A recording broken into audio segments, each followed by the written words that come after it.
तो समस्त को नमस्कार जय जगन्नाथ मु शुभम आज मिनी ब्लॉग स्टार्ट करुँची गाइस आज आम जाऊँ गाँव को कारण आम गाँव में अच्छी नुआखिया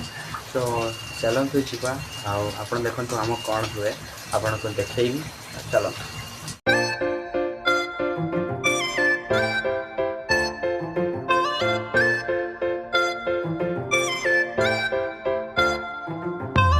तो गाइस मु एबे मो गाँव रे पहुँची जाइए एबे बसथिली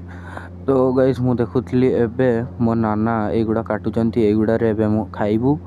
तो एठी खाइबा रोसई होउची देखि परते आपण